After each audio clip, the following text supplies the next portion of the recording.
Hey, what's up guys, Lux here bringing you a new video, and today we're going to be taking a look at set 9491, the Geonosian Cannon. This set retailed for $20 back in the day, and it was quite a good one. This set was based on the second Battle of Geonosians in the Clone Wars, and you can tell because of the figures. Here's a closer look at the box, and obviously the back of the box, which I will show in just a second. And while it's a pretty basic build, I think it definitely holds up and still looks good to this day. So yeah, now let's take a closer look at the actual set. Alright, well here's the set in all its glory. Obviously you can see the cannon in the background and obviously the figures that are included. Pretty good condition from how I bought it. And yeah, now let's take a closer look at the minifigures. Alright, so here we have Clone Commander Gree. Now this is his obviously phase 1 / Clone Wars appearance. We've seen him in episode 3 before. Or like his first appearance, I mean. And that was him getting his head chopped off. Pretty cool armor though, so I guess we do see him develop a little bit more. He's been in a fair amount of episodes of the Clone Wars where Luminara is present, so this is why we see him here in the second Battle of Geonosis. So yeah, a really cool figure to get, definitely. A really nice inclusion. Here we have Beerus, also seen in the prequels first, but obviously fleshed out more into a, I was going to say beloved character, but you know, it varies. Into a more developed character. This is obviously her as a very young Padawan. And you can see she comes with the lightsaber accessory, obviously. This is where it still had the little bubble inside the lightsaber blade. And seeing that it's a Clone Wars figure, it also had those animated eyes that not everyone was too keen on. The clones also had an animated face underneath there as well. But yeah, it was a pretty good inclusion in this set as well. Very fitting, for sure. Now moving on to the Geonosians. Here we have a Geonosian warrior. I like the custom blaster that they gave them, obviously, because their blasters are much different than regular ones. It's more alien than anything. But if we take a closer look at the figure, obviously you can see some custom wings that they gave this character, obviously because these are bug hybrid people, so the wings are a nice inclusion. Obviously you lift up the wings a bit, you can see printing in their back. You can see that's exoskeleton looking really creepy from the back in my opinion. And obviously their armor is pretty good.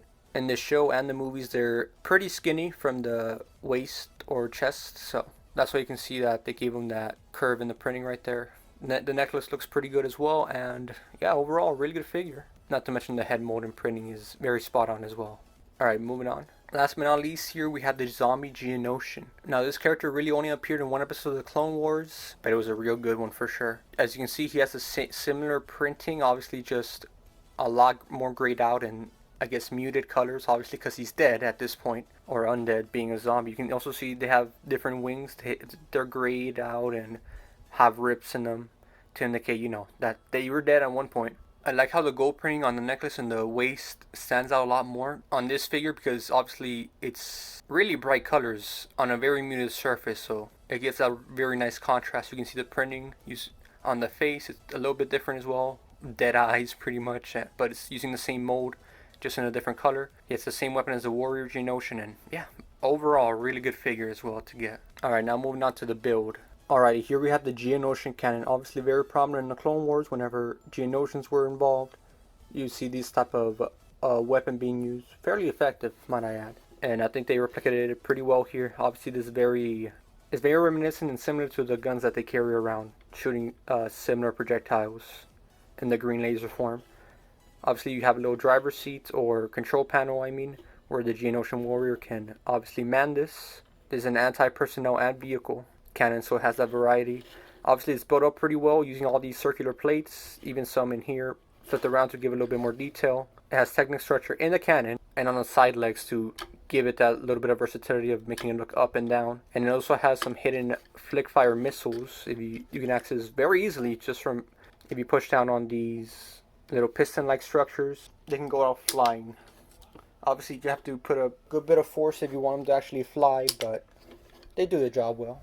One of the missiles just got flung into the middle of nowhere. I don't know where it went, but that's a problem for another day. So yeah, that's a very good little play feature. This was pre-stud shooters.